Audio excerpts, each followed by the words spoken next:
मां सफदर की सालगिरह पर सबा के सरप्राइज पर लेने के देने पड़ गए।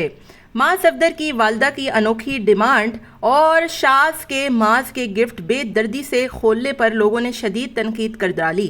क्या ज़रूरत है कि माँ हमेशा बच्चों के बीच में कबाब की हड्डी बनकर उनके साथ उनके हनीमून ट्रिप पर भी चली जाएं और हमेशा ये अनोखी सी बात करें। पूरी कहानी असल में हुई क्या है और माँ सफदर आज कौन सा सरप्राइज बताने वाले हैं, आपने वीडियो को पूरा वॉच करना है। हेलो जी, अस्सलाम वालेकुम। आई होप कि आप सब बिल्कुल ठीक ठाक होंगे। अल्हम्दुलिल्लाह से मैं भी बिल्कुल ठीक ठाक हूँ। वीडियो स्टार्ट करने से पहले तमाम लोगों से रिक्वेस्ट है, चैनल को सब्सक्राइब कर दे, वीडियो को जरूर लाइक कर दे। सबसे पहले माँ सफदर को 25वीं सालगिरह बहुत बहुत मुबारक हो। हमारी ही आंखों के सामने माँ सफदर की पूरी व्लॉगिंग जर्नी है और किस तरीके से माँ सफदर की शादी हुई, बच्चा हुआ, हर चीज़ हमने देखा है और हर चीज़ का हमें इल्म है और माँ सफदर की वालदा की आदतों से भी हम बखूबी वाकिफ़ हैं। एनीवेज, सबा ने जो है वो ऑलरेडी इनकी चोचलेबाजियाँ जो होती हैं, हर वक्त सालगिरह, बाहर घूमना, टूर पे जाना, ये करना वो करना, इनके व्लॉग में सिवाय इन चीज़ों के आपको कुछ देखने को नहीं मिलेगा। ऑल्दो कि इनकी नानी बेतहाशा गरीब खातून है, आज तक उनका बेचारी का घर ना बन पाया, उनकी कोई माली इमदाद, कोई मदद नहीं करते ये लोग। उनके घर में यूपीएस जनरेटर तक नहीं है। 12 बार लोगों ने कहा कि आप लोग नानी के घर के हवाले से कुछ सोचें। ठीक है, होंगे कोई मसले मसाइल उनके घर में, तो आप कम से कम उनको कुछ ऐसा कर दें, कोई इंतजाम जो बुढ़ापे में बेचारी वो अच्छे से अपनी ज़िंदगी गुजार सके। लेकिन हमने कभी नहीं देखा कि उन्होंने अपने रिश्तेदारों की कोई मदद की हो। यहाँ तक कि माँ सफदर के कज़न ने यूट्यूब पे चैनल भी बनाया था, माँ ने उसकी भी हेल्प नहीं की थी। ये भी बहुत से लोगों ने मुझे आके कमेंट में बताया था। एनीवेज, माँ सफदर की सालगिरह मनाई गई। माँ सफदर हर चोचलेबाजी करेगा, बच्चे की बड़े से बड़े सालगिरह मनाएगा, बहुत बड़ी बड़ी लैविश जो है वो अपनी लाइफ गुजारेगा, लेकिन फिर एंड में कह देगा मैं बड़ा सीधा साधा सा इंसान हूँ। इस दफ़ा भी यही हुआ, सालगिरह मनाई गई। युसरा के घर वाले नहीं दिखे, युसरा की फैमिली नहीं दिखी। यहाँ तक कि सबा हमेशा अपनी फैमिली को बुला लेती है, लेकिन भाभी के घर वाले, यहाँ तक के मोमिना के भी घर वाले मुझे नहीं दिखे, लेकिन हाँ उसकी अपनी पूरी फैमिली वहाँ पर मौजूद थी। एनीवेज, वहाँ पर सरप्राइज दिया गया, बहुत से कपड़े दिए गए और साथ में एक ट्रिप गिफ्ट किया गया जो कि माज के लिए सबा ने सरप्राइज किया था, दुबई का प्लान ट्रिप किया था।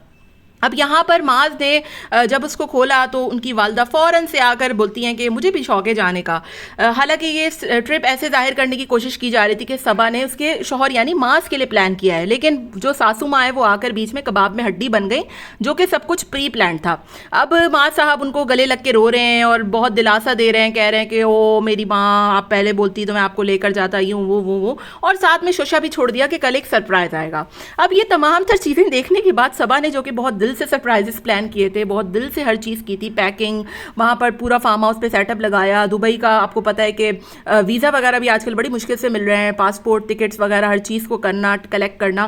बहरहाल उसने तमाम तर चीज़ें ऐसे प्रिटेंड की कि बहुत जो है वो अलग दिल से कर रही है। फिर बाद में गिफ्ट खुलते के साथ ही अव्वल तो पहले भाई साहब जिस तरीके से, जिस गंदे तरीके से मास्क के गिफ्ट खोल रहे हैं, ये मैं ले लूँ, और जो जेलीज वगैरह है उन पर झपटा हो रहा है, बड़ा अजीब जंगलीपन मचाया हुआ है। तो ये कोई तरीका नहीं होता कि आप फैमिली में अगर आपको कोई गिफ्ट दे रहा है तो ये कौन सा तौर तरीका है।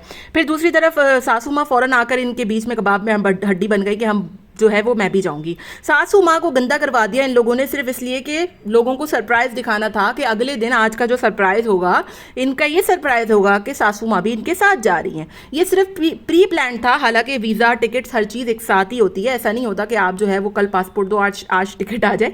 सबा ने उनकी वालदा का भी सेटअप करके रखा होगा, वो भी साथ जा रही होंगी, लेकिन सिर्फ ये दिखाने के लिए कि ये एक सरप्राइज था और माँ की बात सुनी और माँ का दिल हमारा कुड़ गया। इसकी चक्कर में इन्होंने माता रानी को ठीक ठाक बातें सुनवा दी लोगों से। वो यूँ सुनवा दी कि लोगों को शदीद गुस्सा आ गया कि हर वक्त तो इनके वालिदैन माशाल्लाह से साथ जाते हैं, पूरी फैमिली ट्रिप करती है इनकी, कभी कहाँ कभी कहाँ। कभी तो ऐसा होना चाहिए ना कि कभी माँ सफदर अकेले चले जाएं या फिर कभी उनको कोई प्राइवेसी मिल जाए। ये जो है वो लोगों को बहुत बुरा लगा कि ये क्या कि बर्थडे के सरप्राइज प्लान में भी आप अपनी माँ को लेकर जा रहे हैं। अब अगर जब आज माँ साहब ये सरप्राइज लोगों के सामने रखेंगे ना तो ठीक ठाक मट्टी पलीद होनी है, क्योंकि ऑलरेडी आंटी पर बहुत ज़्यादा लोग बातें कर रहे हैं। मैं कमेंट्स रीड कर रही थी सडनली, तो मुझे बड़ा अफसोस भी हुआ कि यार बेचारी आंटी, जो कि हमने देखा भी है कि घर में हमेशा वही काम कर रही होती हैं, पूरा घर वो संभालती हैं, बहुत अच्छी सास है, वो बहुत अच्छी माँ है, बहुत प्यारी नेचर है उनकी, कभी हमने उनको लड़ाई झगड़ा गुस्से में नहीं देखा। तो आप लोग अपने सरप्राइजेस के चक्कर में बेचारी को आपने इतनी बातें सुनवा दी। पहले भी एक मरतबा ऐसे ही हुआ था जब इन्होंने प्रैंक किया था हुसैन की शादी का, और जब उन्होंने गुस्से में आकर इनके जो नौकर है उसका नाम अब्दुल्ला को थप्पड़ पड़वाया था। उस वक्त भी लोगों ने शदीद किस्म की तनकीद की थी आंटी पर कि आंटी को शर्म नहीं आती और ऐसे थप्पड़ पड़वा दिया। तो कहने का मकसद ये है कि प्रैंक्स वो करें कि जो लोगों को हज़म हो, और इस तरीके के प्रैंक्स मत किया करें कि जिसमें आपके वालिदैन की तज़लील हो जाए। कल भी यही हुआ कि सबा ने इतने दिल से सब कुछ किया, बहुत उसने जो है वो एफ़र्ट्स लगाई, अपनी दुबई का ट्रिप प्लान किया और बहुत वो खुश थी। अचानक से सासू माँ ने कबाब में हड्डी बन के ऐसा जुमला बोला कि लोग तड़प के रह गए। आंटी जी के सरप्राइज़ और सबा के सरप्राइज़ के चक्कर में, लोगों को एक नया कंटेंट देने के चक्कर में आप लोगों ने अपनी ही माँ की जो है वो कह लेंगे लोगों से बातें सुनवा दी उन बेचारी को। हालांकि वो बड़ी स्वीट नेचर की खातून है, कभी उन्होंने अपनी बहुओं पे रोक टोक नहीं की। मैं जो देखती हूँ अपनी वीडियोज़ में, खुद बेचारी किचन में लगी होती हैं, सारे काम कर रही होती हैं, बहुओं को फुल आज़ादी है, जैसे रहना है जब उठना है रहो। लेकिन एटलीस्ट आपको सोचना चाहिए कि अगर आपने वालदा को सरप्राइज़ देना ही था तो आप पहले से लोगों को बता देते। ना इतनी बातें लोग बेचारी आंटी को सुनाते, ना इतना ज़्यादा उनकी तजलील होती, ना ही बेचारी को इतना ज़्यादा बातें सुनना पड़ती। दूसरी तरफ बड़ा अजीब सा सबा ने सरप्राइज़ प्लान किया था। छोटे बच्चों की मौजूदगी में ऐसे अजीबोगरीब से सरप्राइजेस कौन प्लान करता है? बच्चा है आपके घर में, आप बाप को जेली गिफ्ट कर रही हैं तो ऑब्वियसली बच्चा तो जिद करेगा। बलून्स में चिट डाली हुई है, बच्चा रो रहा है मुझे चिट दे दो। मतलब सरप्राइज़ तो इंसान वो प्लान करे कि आपका एक बच्चा हो गया है, आप लोगों का बच्चा 3 साल का होने वाला है, आप लोगों को कोई सेंस ही नहीं है कि अभी तक आप लोग वो छोटे नन्हे मुन्ने 18 साल के जो नए लविंग कपल होते हैं, जो छोटे बच्चा बच्ची होते हैं, मतलब आपको देखना चाहिए कि आप एक बच्चे के बाप हैं, वो बच्चा रो रहा है पिट रहा है। सरप्राइज तो पूरा का पूरा बढ़ गया, वालदा को बातें सुनवा दी, और उधर अब्बा साहब जो है वो उनका अजीब ही मिजाज है कि अब कौन सा सरप्राइज, बर्थडे तो ख़त्म हो गई है।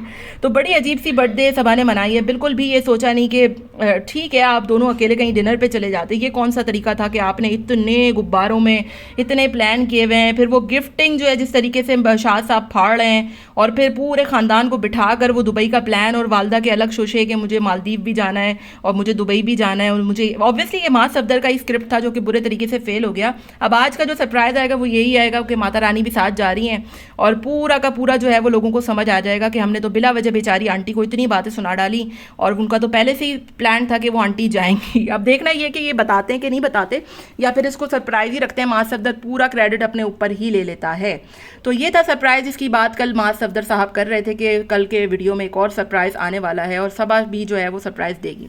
आपका इस सब की चीज़ों के बारे में क्या ख्याल है, जरूर बताएगा। मिलते हैं नेक्स्ट वीडियो में। Till then take care, tata bye bye, अल्लाह हाफिज़।